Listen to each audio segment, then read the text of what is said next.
오늘 말씀의 제목을 한번 따라 하시겠습니까? 하나님의 지팡이와 성령 충만.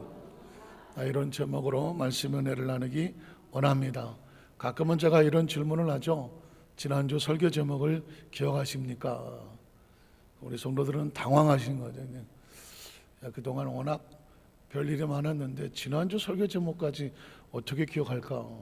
여러분, 설교는 뭐 지식도 아니고 정보도 아니고 그리고 그냥 그 시간에 감동받기 위해서 흘러가는 이야기가 아닙니다. 설교는 원칙입니다. 하나님의 마음이고요, 하나님의 법칙이거든요. 그래서 갈 수 있으면 말씀을 꼭 마음판에 새기고 묵상을 해서 그 말씀이 나를 원칙대로, 하나님의 법칙대로, 하나님의 감동대로 이끌어갈 수 있도록 이런 말씀을 꼭 가슴에 품어주시기를 주의 이름으로 축복합니다. 그래도 안 외워지면 걱정하지 마세요. 다음 주에 똑같은 설교를 제가 또 하면 여러분은 늘 새로운 말씀으로 얼마나 감사한지 모르죠. 제가 지난주 설교 제목을 물었던 이유는 오늘 설교 제목과 연관이 있기 때문에 그렇습니다. 지난주 설교 제목은 하나님의 지팡이와 십자가, 이런 의미가 있었습니다. 처절하게 무너졌던 그 모세가 하나님으로부터 약속받은 것은 지팡이였습니다. 낡은 지팡이가 아니라 하나님의 지팡이를 손에 들려줄게, 그걸 붙잡고 일어섰단 말이죠. 오늘 시대 속에 그리스도인들은 이 막막한 우주에 정말 조그맣게 떠있는 지구에 살면서 우리는 어떻게 뭘 믿고 살아갈까? 바로 예수님의 십자가가 우리에게 능력이 되고 구원이 되고, 믿으십니까? 치유가 되고 회복이 되고 진리가 돼서 이 땅의 삶을 마치면 우리를 천국으로 이끄는 것은 바로 예수님의 십자가, 그 은혜와 은총이 우리를 이끌고 가는 줄로 믿습니다. 그러면 혹시 아이스크림은 뭘로 사는지 아십니까? 아이스크림은 뭐로 사래요? 돈으로 사죠. 내가 한 입물 하는데 아이스크림 주세요. 줄까요, 안 줄까요? 안 줍니다. 아니, 내가 지금 박사학위가 몇 개인데 아이스크림 주시오. 줄까요, 안 줄까요? 절대 안 줍니다. 뭘 가져가야 됩니까? 돈을 가져가야 아이스크림을 살 수 있습니다. 저희 집 아이가 이제 돈 맛을 알게 됐습니다. 초등학교 1학년, 2학년 때 돈 맛을 알게 돼서 아이스크림을 사러 갈 땐 반드시 돈을 챙기기 시작합니다. 그러다가 제가 이제 저희 아이 9살 때 미국으로 선교사를 갔습니다. 선교사를 갔으니까 뭐 미국 학교 전혀 모르는데 적응하느라고 얼마나 뭐 이것저것 살 것도 많겠습니까? 아이 마음도 위로할 겸 주말이면 마트에 가서 이것도 사고 저것도 사고 아이에게 필요한 것들을 사주기 시작했습니다. 아이는 신이 납니다. 마트만 가면 자기가 사주고 싶은 게 다 있으니까요. 어느 날도 우리 아이에게, 야, 오늘 주말인데 마트에 갈까? 그랬더니 갑자기 애가 시무룩해서, 아빠, 난 가고 싶지 않아요. 네가 웬일이야? 마트에 가자. 햄버거도 먹고 네가 사고 싶은 장난감도 사고 가자. 그랬더니 싫어요, 나 안 가요. 애가 뭔가 풀이 죽어 있는 거예요. 이놈이 학교에서 무슨 일이 있나? 그래서 더 데리고 가야 되지 않겠습니까? 야, 가자. 아빠가 맛있는 거 사줄게. 엄마랑 가자. 애가 그냥 억지로 끌려서 마트를 왔습니다. 마트에 왔는데도 애가 뭐 살 생각이 없어요. 야, 너 사고 싶은 거 없어? 없어요. 먹고 싶은 거 없어? 없어요. 그래, 이것도 사고 한번 가. 그랬더니 갑자기 얘가 제 손을 붙잡고, 아빠 사정 내가 다 알아요. 내 사정을 안다고 그러더라고. 뭔 사정을 알지? 네가 무슨 사정을 알아? 그랬더니 아빠 돈 없잖아요. 내가 돈 없는 거 어떻게 알았더니 내가 다 아빠 지갑 봤어요. 책상에 지갑이 있는데 지갑 몰래 아빠가 돈이 얼마나 있나 지갑을 싹 열어봤다는 겁니다. 근데 마침 거기에 땡전 한 푼이 없었어. 지폐가 없었어. 그러니까 애가 보고 충격을 받았어. 아빠가 돈이 없구나. 우리 아빠가 돈이 없구나. 그러니 뭐예요? 살 수 있는 걸 살 수 있어요, 없어요? 살 수 없어. 그러니까 마트에 가자 그랬더니 애가 풀이 죽어서 가지 말자고 그러고, 가서 먹고 싶으면 골르라 해도 그냥 가자고 하더라고요. 왜 그럴까요? 아빠가 돈이 없으니까 살 능력이 없는 거예요. 살 능력이 없는 아빠를 데리고 마트에 간들 뭐 하겠어? 애가 철이 들어서 아빠 그냥 가요. 아, 이놈이 내가 돈이 없지 가오가 없냐. 무슨 뜻인지 내가 알았어. 야, 괜찮아, 골래 아빠가 다 사줄게. 그랬더니 에이, 돈도 없으면 괜찮아, 다 사줄게 내가. 그랬더니 이 친구가 정말 그래도 되냐고. 그래. 그랬더니 그냥 마지못해서 몇 개 골라갖고 나오면서도 불안한 거예요. 과연 아빠 지갑에 돈이 하나도 없는데 계산할 능력이 있을까? 제가 돈이 없으면 뭘 쓰면 됩니까? 카드를 쓰면 돼요. 제 카드가 하나 있는데 카드를 딱 내서 지불을 했습니다. 얘가 눈이 둥그래서 보면서 카드라는 걸 처음 인식하는 거예요. 저게 뭐지? 분명히 돈이 없는데. 그 카드를 내서 계산을 하고 딱 나왔어요. 이 아이가 딱 오더니 아빠 그게 뭐예요? 이거 신용카드라는 거지. 근데 그거 내면 물건 살 수 있어요? 살 수 있지. 나도 하나 사주세요. 아니, 초등학교형짜리가 카드를 만들어 달라고 막.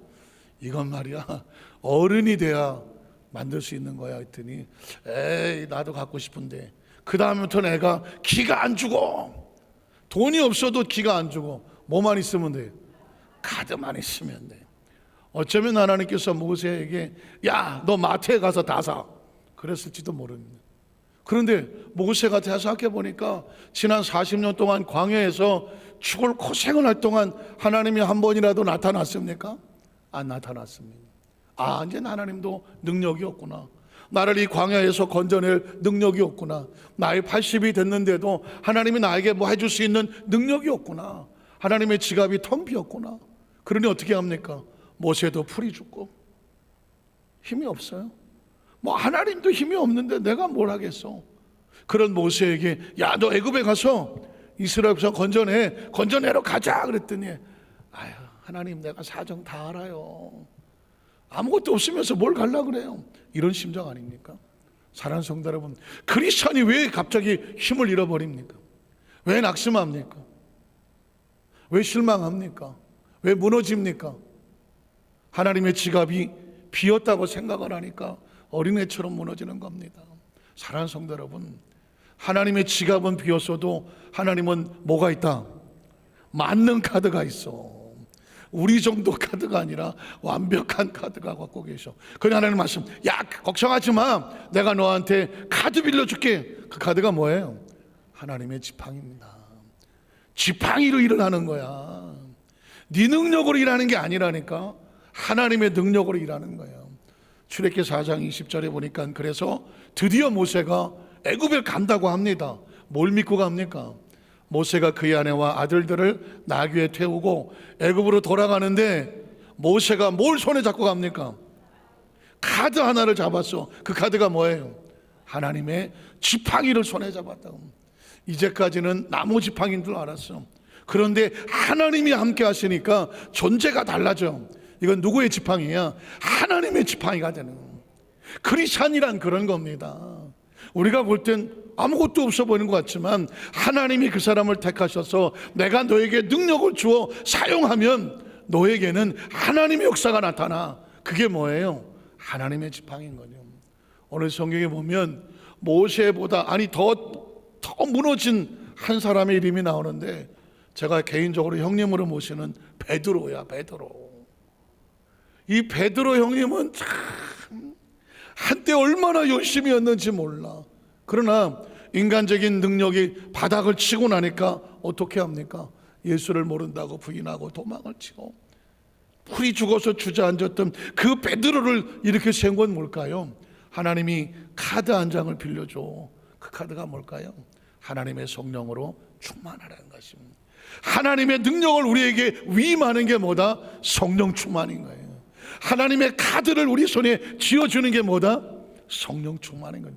오늘 이 말씀을 같이 묵상을 하면서 이 시대 속에서 교회가 힘을 잃고 성도들도 낙심을 알고 코로나 이후에 뭘 어디서부터 어떻게 시작할지 모르는 이 시대 속에 하나님이 다시 시작하신다고 하면 우리의 손에 하나님의 카드를 쥐어줄 거예요.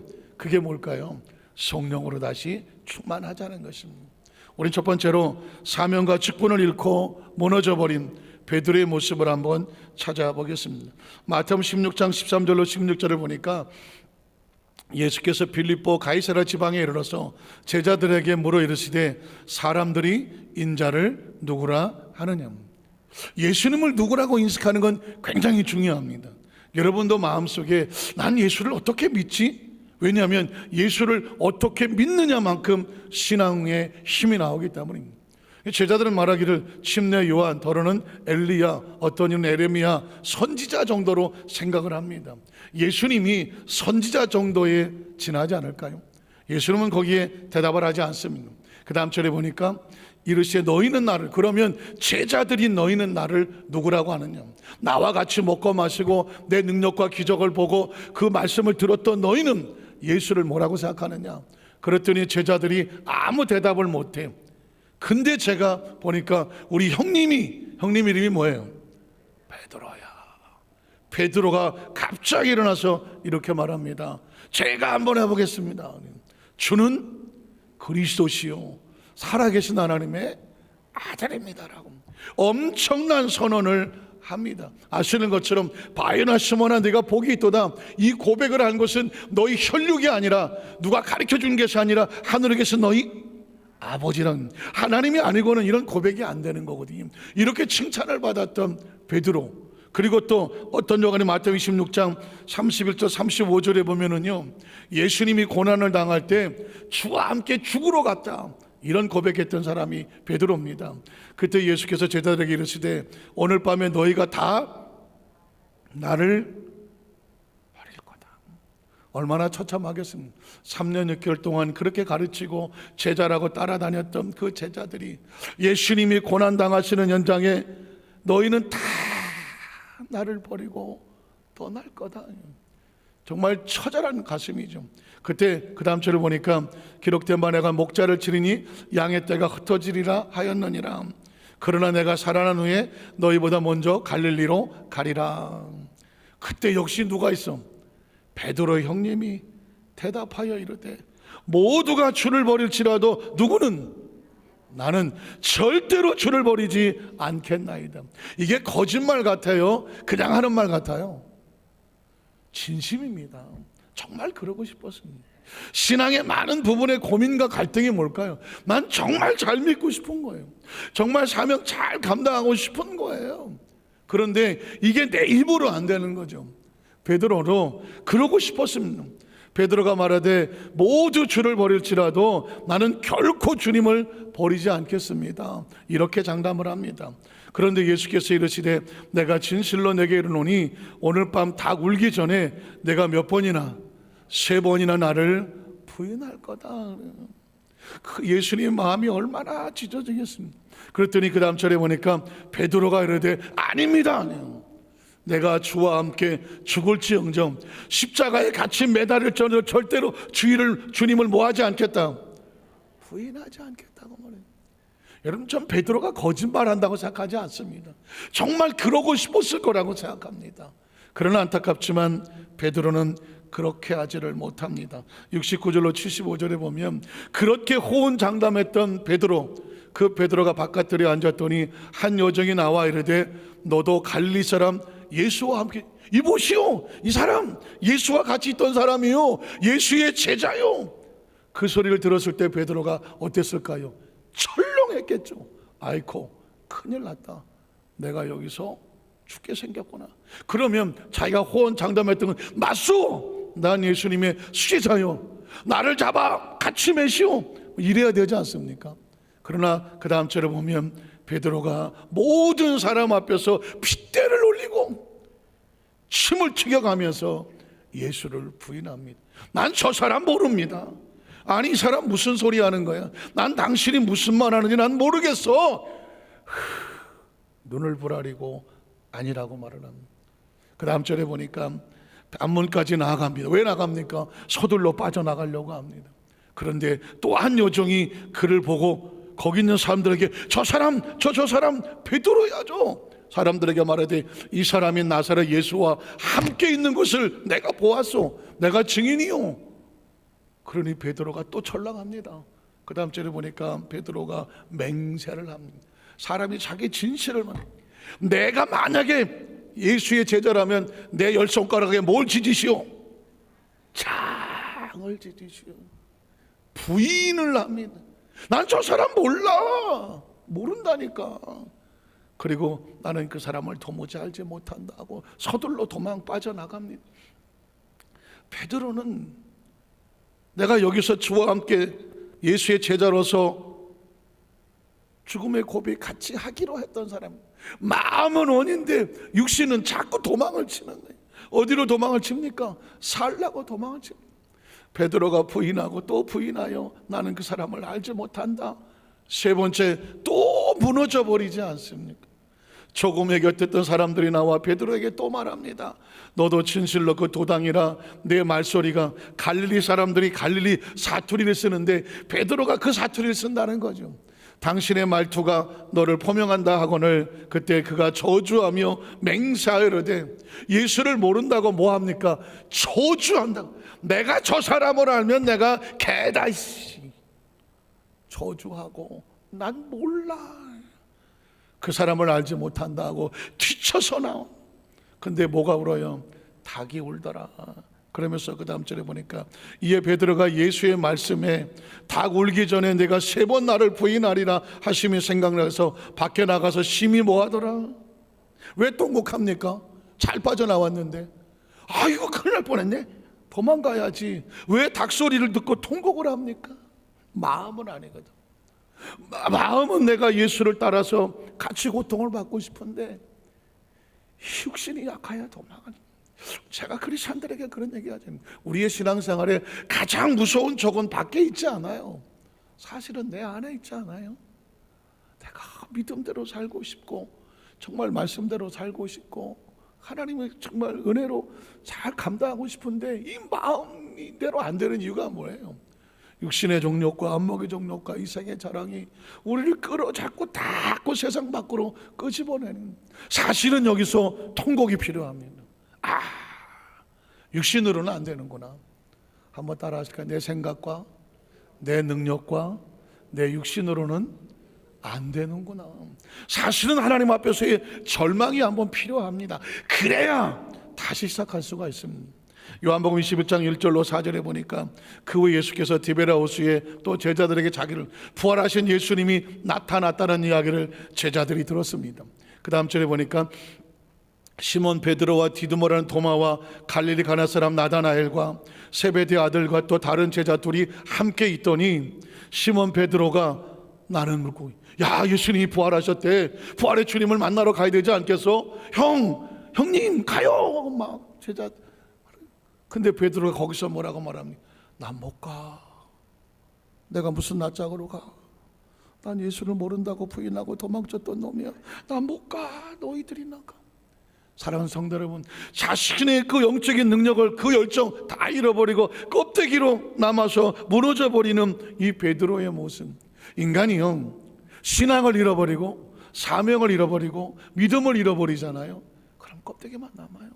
천하의 베드로도 뭐 주는 그리스도시요 살아계신 하나님의 아들이라고 그렇게 예수님의 칭찬을 들어도 내 안에 나를 붙들어 주시는 그 믿음의 힘이, 성령의 힘이, 말씀의 힘이 없으면, 예배의 힘이 없으면 하루아침에 무너지는 건 시간 문제입니다. 지금 성경은 지금 베드로를 샘플로 잡아서 천하의 베드로라도 인간적인 능력으로 신앙생활하는 거 아니다, 믿음 생활하는 것 아니다, 영적인 능력이 없으면 하루아침에 무너지는 겁니다. 그 다음 절을 보니까 그들이 우리도 함께 가겠다. 나머지 제자들도 아니 형님이 그러면 우리도 못 가지. 가겠다고 나가서 배에 올랐으나 그날 밤에 아무것도 잡지를 못하였더니 날이 새어갈 때에 예수께서 바닷가에 서셨으나 제자들이 예수인 줄 알아야 몰라요. 말합니다. 영적으로 바닥을 치면은요, 말씀을 들어도 깨달음이 있나? 하나님의 역사를 봐도 그게 나와 무슨 상관이 있나? 예수에 대한 모든 감각을 잃어버리게 된, 신앙생활의 가장 무서운 것은 그래서 지금 내가 하나님 안에서 어떤 상태인가를 끊임없이 봐야 됩니다. 이 교회는요 때로 학교와 같아요. 그래서 말씀을 가르치기도 하죠. 배웁니다. 때로 교회는 병원과 같아요. 예수님이 치료하신 것처럼 이 말씀 가운데, 기도 가운데, 예배 가운데 치료 역사가 나타납니다. 꼭 기억하셔야 돼요. 예배 가운데 치료 역사가 나타납니다. 그런데 또 교회는 때로 주유소 같아요. 기름이 떨어진 차가 와서 기름을 넣고 가는 곳과 같아요. 우리가 한 주간 동안 나름 열심히 삶을 살았지만 많은 영적인 것을 잃어버렸을 때 예배를 통하여서 충전받을 수가 있거든요. 그 주유소에서 쓰는 단어 가운데 거의 말이 일본 말이 많죠. 기름을 꽉 채워달라 그럴 때 뭐라고 말해요? 만땅. 난 희한해. 여성 성도들이 만땅을 어떻게 알지? 나도 지금도 만땅이라 그런다. 만땅이라 그럽니까? 만땅. 그 다음에 또 뭐라고 말해요? 꽉 채우는 걸. 이빠이. 누구야 이빠이? 야, 아직도 이빠이를 씁니까? 그래서 꽉 채울 때는 만땅 이빠이. 그래서 제가 한번 찾아봤어요. 이 만땅 이빠이는 이게 어느 나라 말인가? 그때 만땅은 보니까 일본 말인데 정확히 말하면 일본 말하고 영어가 섞였더만 꽉 찰 만자에 탱크야. 탱크. 그러니까는 만 탱크인데 일본 말로 만땅크야. 만땅크. 만땅크인데 우리나라 사람은 길게 하는 거 싫어. 만땅. 이게 일본 말에 영어 섞인 게 우리나라 사람들이 그냥 만땅이라고 말하고. 이빠이는 일배, 꽉 차나 일배라는 한문인데 일본 말로 이빠이인 거예요. 꽉 찼다는 거죠. 꽉 이빠이. 그런데 문제는 뭐냐면 기름이 다 떨어지면 뭐라 그래요? 앵꼬는 또 어떻게 알았어요? 앵꼬 났다 그러죠. 앵꼬가 무슨 뜻인가? 앵꼬가 일본 말인 거예요. 일본 말인데 앵꼬는 뭐냐? 차가 움직일 수 없는 상태. 이때 앵꼬 상태라고 그래요. 근데 우리나라 사람들은 그러거나 말거나 기름이 떨어지면 차가 안 가니까 앵꼬라 그래요. 근데 잘 보세요. 일본 말이든 한국말이든 영어든 그게 중요한 게 아니야. 저와 여러분은 이빠입니까? 만땅꾸입니까? 아니면 앵꼬입니까? 지금 보십시오. 베드로가 주는 그리스도시요 살아계신 하나님의 아들입니다 라고 말할 때 베드로의 상태는 뭐예요? 만땅꾸야. 이빠이라고. 은혜 믿음이 쫙 차서 고백하는 거예요. 그런데 예수를 모른다고 부인하고 도망을 치고 부인하는 그 상태는 뭐예요? 어떻게 알았어요? 바닥에. 크리스찬은 그래. 겉모습이 아니야. 우리 안에 하나님의 은혜가 꽉 차지면, 차고 넘치면 그게 힘이 되는 거예요. 은혜를 잃어버리고 구멍이 나서 일본 말이지만 앵꼬가 나면 차가 안 움직이는 거예요. 지금 이 상태를 성경 속에서 우리에게 메시지를 주고 있는 거예요. 너는 어떠냐? 너의 상태는 어떠냐? 라고 묻는 겁니다. 두 번째, 이 베드로를 찾아와 주셔서 다시 회복을 시켜주시는 주님의 모습. 베드로는 누가 회복을 시켰을까? 우리가 영적으로 무너지고 우리가 힘이 없어 쓰러졌을 때 우린 누가 회복을 시켜줄까? 굉장히 중요한 의미가 있습니다. 제가 사진 하나를 보여드릴 텐데요. 이 사진에 보면 저 사람 누굴 것 같아요? 상태가 많이 심한 상태인데 사복음서와 도마복음으로 본 하나의 진리, 예수의 가르침, 얼핏 보면 크리스찬들에게 아주 중요한 책처럼 보입니다. 제가 이제 이 책을 거의 3분의 2 이상을 읽었는데 이 책을 읽고 가슴을 칩니다. 왜냐하면 너무 위험한 책이에요. 여기에 도마복음이라는 단어가 나옵니다. 도마복음을 들어본 적이 있다. 도마복음. 거의 들어보기 쉽지 않죠. 거의 뭐 신학을 공부하거나 신학자들한테서 나올 수 있는 이야기입니다. 이 도마복음이라는 것은 저도 관심이 있어서 책을 좀 보긴 하는데 이 마태, 마가, 누가복음이 나오기 전에 먼저 있었던 복음이 도마복음일 거다라고 추정을 합니다. 이 도마는 예수님의 12제자 중에 한 사람으로 나중에 인도에 가서 복음을 전하다가 순교를 당합니다. 그 사람이 쓴 복음을 도마복음이라고 그래요. 그런데 이 도마복음이 신약 성경의 27권 가운데 들어있나요? 없나요? 없습니다. 정경을 만들 때 도마복음의 내용은 예수님의 가르침과 다르다. 그래서 정경이 들어오지를 않았습니다. 그런데 사람들이 도마복음을 연구하는 사람이 있어요. 아무래도 제일 먼저 쓰여진 게 도마복음이 아닐까? 그러면서 도마복음을 연구해서 그 연구한 내용을 가지고 지금도 끊임없이 어떤 책을 쓰고 어떤 것을 갖다 제시를 하는데 그 하나가 아까 같은 책입니다. 거기에 봤더니 저 책을 쓰신 분이 한 어느 교회 장로님이야. 장로님이 어느 날 불경을 하나 읽게 됐다는 거예요. 장로님이 불경을 읽었어. 근데 그 불경을 가지고 성경을 보니까 도마복음하고 맞아. 그래서 불경을 관점으로 도마복음을 해석해서 그걸 가지고 이제 책을 써서 낸 거예요. 제가 가슴을 치는 거는 그 책을 모 신학대학의 총장이 잘 썼다고 추천을 하고, 또 모 교회 목사님이 그 책은 아주 잘된 거라고 또 추천을 해서 제가 너무 깜짝 놀라는 거예요. 왜냐하면 그 책에는 예수 그리스도만이 구원이 아니다, 모든 종교는 통합이 돼야 되고 모든 종교에는 구원이 있고 오직 예수만 구원받는다는 소리는 예수는 말하지 않았다. 인간은 불교처럼 스스로 깨달아서 구원을 받는 거지, 누가 예수님이 십자가에 몸짓고 피 흘려 죽으시고 그 부활하시고 영생하시고 이런 내용은 도마복음에 없다. 그러므로 예수를 믿어서 구원받는 게 아니라 예수를 배우고 깨달아서 구원받는 거다, 이런 내용이 들어있습니다. 그런데 그런 내용을 총장이 사인을 하고 어떤 교회 목사가 거기에 추천을 한다면 지금 대한민국에 가장 위험한 건 이단이 아닙니다. 내부적으로 그럴듯하게 간판을 세워놓고 무슨 신학대학의 이름을 빌리고 하면서 예수 그리스도의 구원을 부인하려고 하고 부정하려고 하는 이런 논리가 교회 곳곳에 파고 들어오고 있습니다. 교회도 잘 다니셔야 돼요, 여러분요. 말씀도 잘 들으셔야 되고요. 예배 선택도 잘 하셔야 되고요. 성경 가르침도 잘 배우셔야 돼요.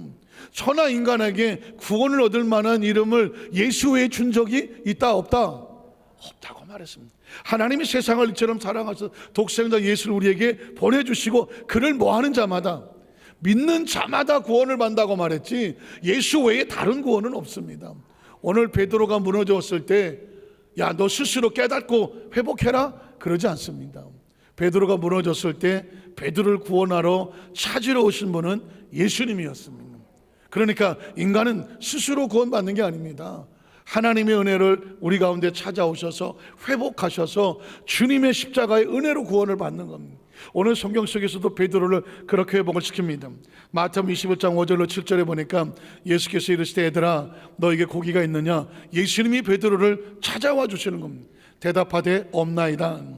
이르시되 그물을 배 오른편에 던지라 그리하면 잡으리라 하시니 이에 던졌더니 물고기가 많아 그물을 들 수가 없더라. 예수께서 사랑하신 그 제자가 베드로에게 이르되 주님이다. 그때 깨달았습니다.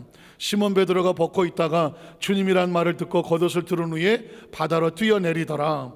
그리고 그 다음 절도 보면은 육지에 올라보니 숯불이 있는데 그 위에 생선이 놓였고 떡도 있더라. 예수께서 이르시되 지금 잡은 생선을 좀 가져오라 하시니 시몬 베드로가 올라가서 그물을 육지에 끌어올리니 가득히 찬 물고기가 153마리라. 이같이 많으나 그물이 찢어지지 아니하였더라. 예수께서 이르시되 와서 조반을 먹으라 하시니 제자들이 주님이시를 아는 고로 당신 누구냐 감히 묻는 자가 없었더라. 예수께서 가셔서 떡을 가져다가 그들에게 주시고 생선도 그와 같이 하시니라. 자, 그 다음 절에 보면 그들이 조반 먹은 후에 예수께서 시몬 베드로에게 말씀을 합니다. 그 말씀하는 내용은 뭘까? 무너지고 잃어버리고 절망하고 낙심해 있는 베드로를 회복을 시키려고 하는 겁니다. 누가 회복을 시킵니까? 예수님이 회복을 시키는 겁니다.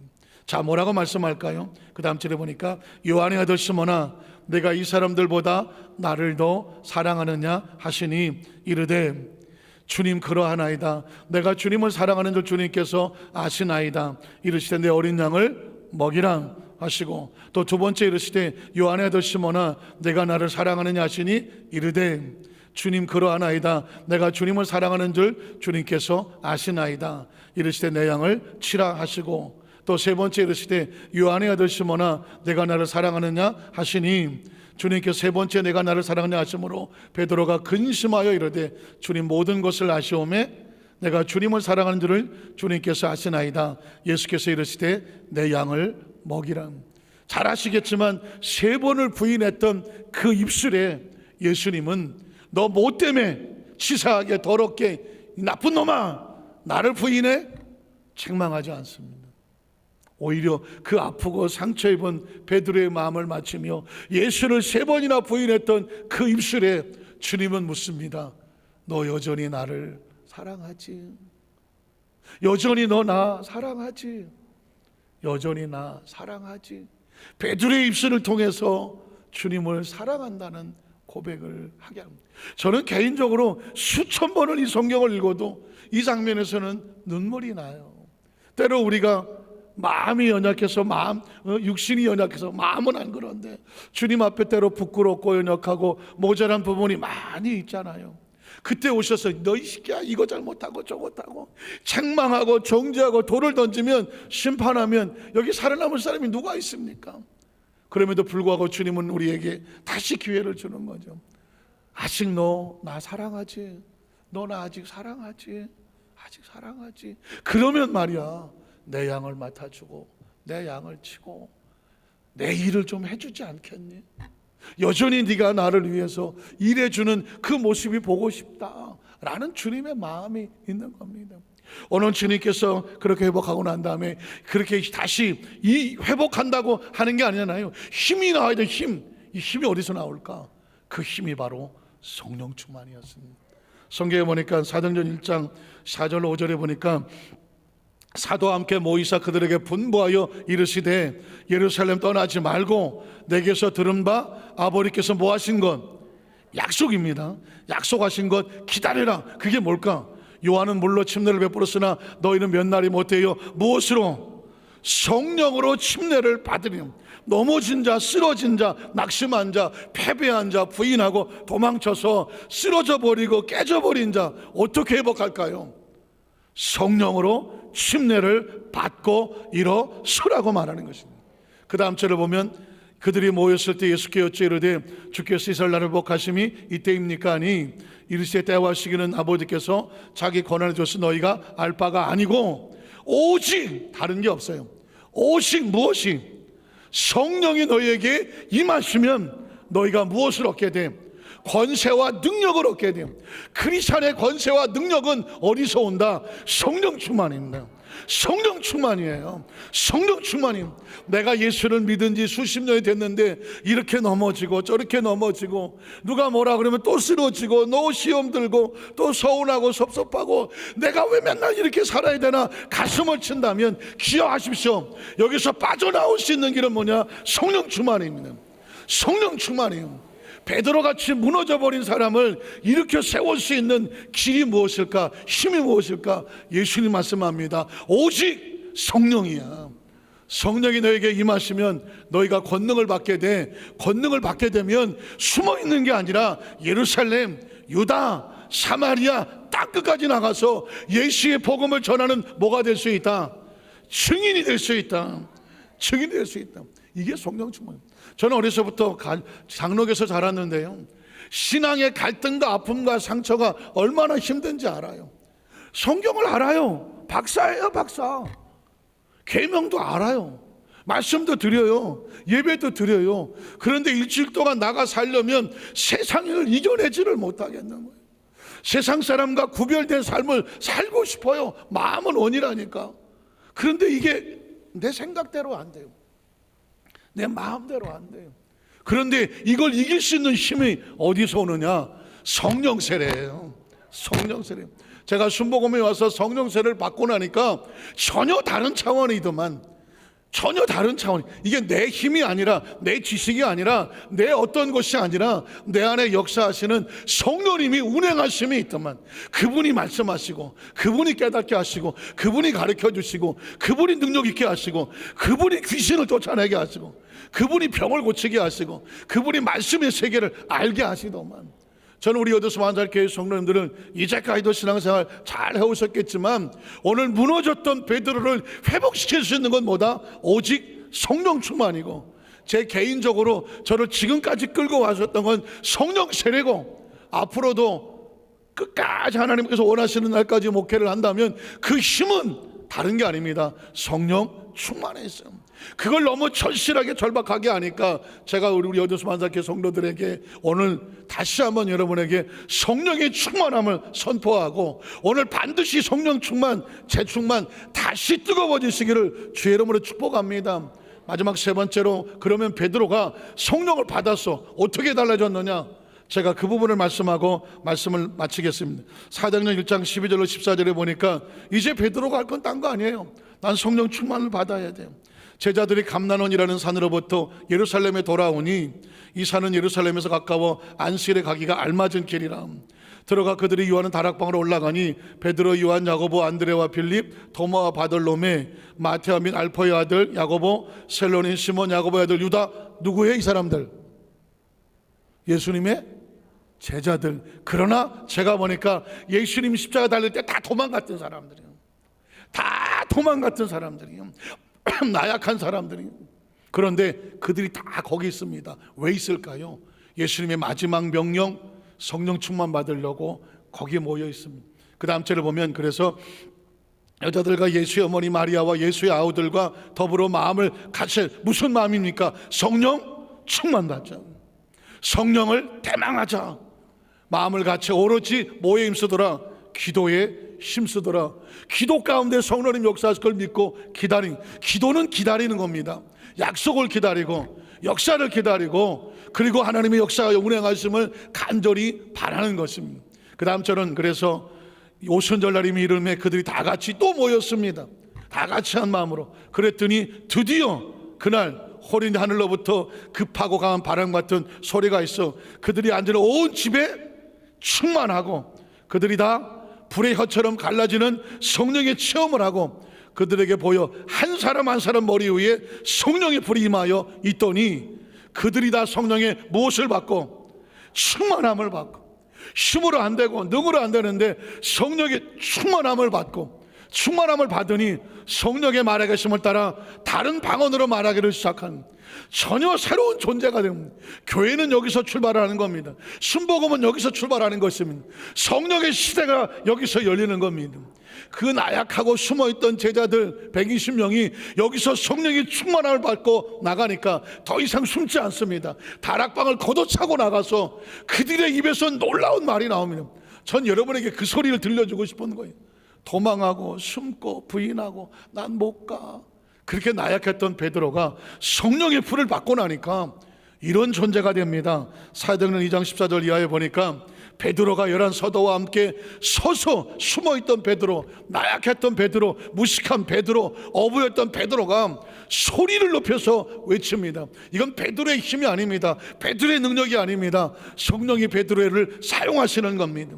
뭐라고 외칩니까? 그 다음 절에 보니까 유대인들과 예루살렘에 사는 모든 사람들아, 이 사람들 때문에 돌에 맞을까봐 두려워 숨었던데 이제 그들 앞에서 당당하게 말합니다. 이 일을 너희로 알게 할 것이니 내 말에 귀를 기울이시오.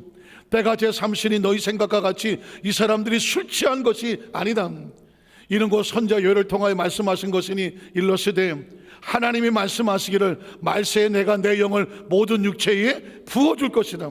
약속된 것인데 성령 충만을 받으면 너희 자녀들은 예언을 하게 될 것이고 너희 젊은이들은 환상을 보게 될 것이고 너희 많은 노인들은 꿈을 꾸게 될 것이다.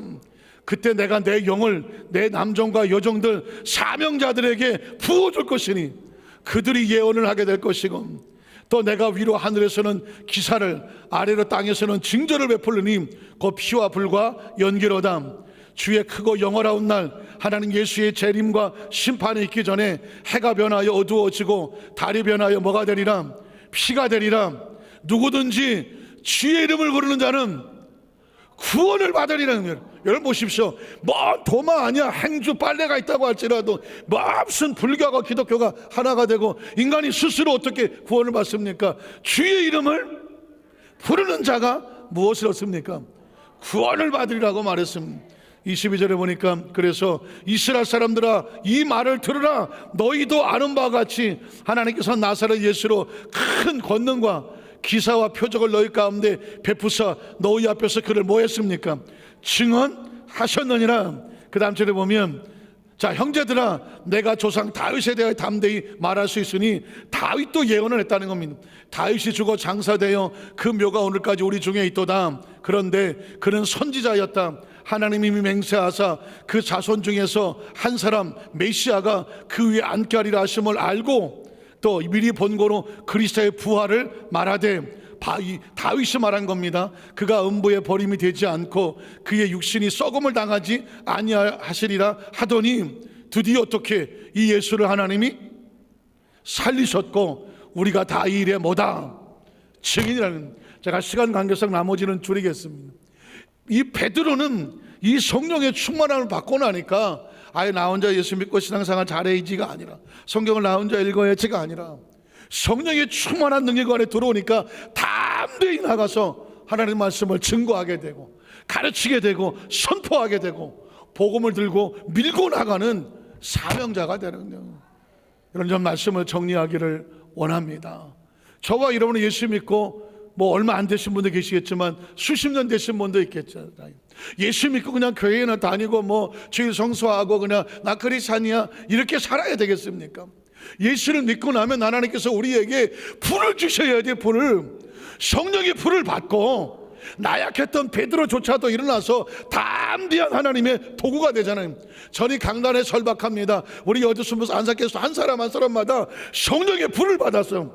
성령의 불을 받아서 능력 있는 성도가 되고 여러분의 귀신을 쫓아내고 병든 자를 고치고 여러분이 그냥 예수의 복음을 증거했을 뿐인데 그 영혼이 감동을 얻고 예수 하나님 앞에 돌아온 역사가 나타났어. 어차피 저와 여러분 남은 인생이 얼마나 남았으면 남은 인생 동안에 하나님의 나라 속에서 하나님이 사용하시는 축복의 통로가 되기를 주님의 이름으로 축원합니다. 나 같은 사람도 될까요? 베드로도 되는데 베드로도 되는데 저와 여러분이 왜 안 되겠습니까? 하나님께서 이 시대에 우리 요단순복 안산교회를 오순절 마가다락방처럼 사용하고 우리 성도들을 120문도처럼 사용하셔서 우리를 통하여 성령의 역사와 권능이 우리의 가정과 사업과 직장과 삶의 현장 속에 날마다 충만하시기를 주님의 이름으로 축원합니다. 기도하겠습니다. 하나님 아버지 감사합니다.